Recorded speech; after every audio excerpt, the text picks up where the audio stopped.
Hey y'all, it's May. I'm just gonna be walking you guys through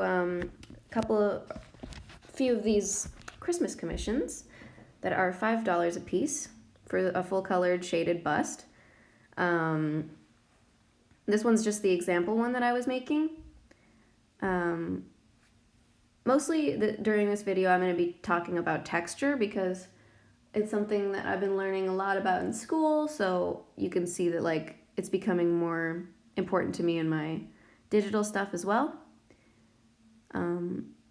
So here I put her freckles on a low opacity because I wanted them to blend in with her skin better. The hair is really gently shaded so that it looks really soft. Sometimes I'll make the shading on the hair more contrasted to make it look shinier. Oh, for this, like, you gotta make those patterns as random as you can because that makes it look more like a pattern, you know? Yeah, really, really high contrast on the shading for the green because I wanted it to look like wrapping paper. So it's like very, very shiny looking. So this one, I wanted to just make the fork sort of look the shiniest out of everything. So everything else in the drawing is pretty matte. I ended up making this person look quite feminine because I thought that it was a feminine person, but it turns out that I was wrong. But like honestly, I relate to that because I'm kind of androgynous, so I get mistaken for the wrong gender sometimes too. Small price to pay for looking so damn cool.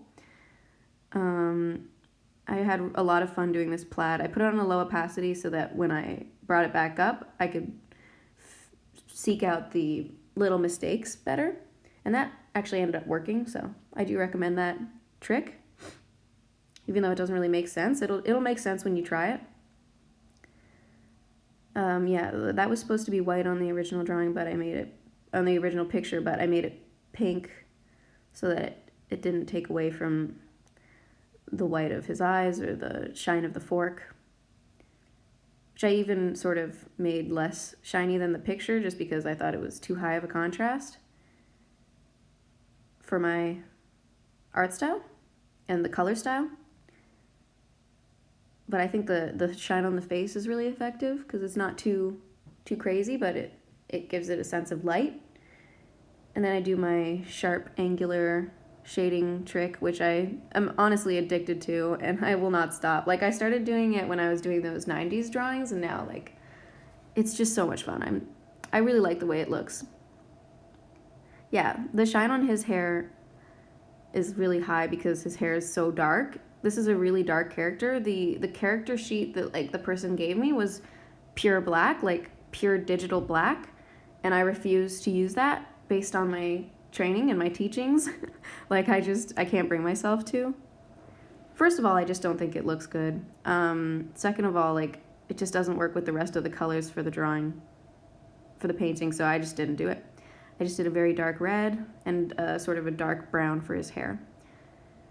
Tried to make the shading on his face very gentle, and I think I really like how that looks, so that I could make it look almost like the marking on his face is like a different texture, like it's more smooth, and then his hair is like very shiny because of the high contrast. I don't think the commissioner even noticed that I put titties on that damn snowman. Forgot what a snowman was.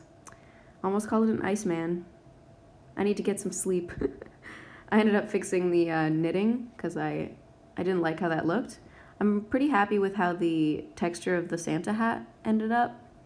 I ended up sort of just moving my pencil around frantically, sort of to make it look like an older Christmas hat. You know how they like the fluff gets all knotted? Anyway, that's it. Thanks for watching.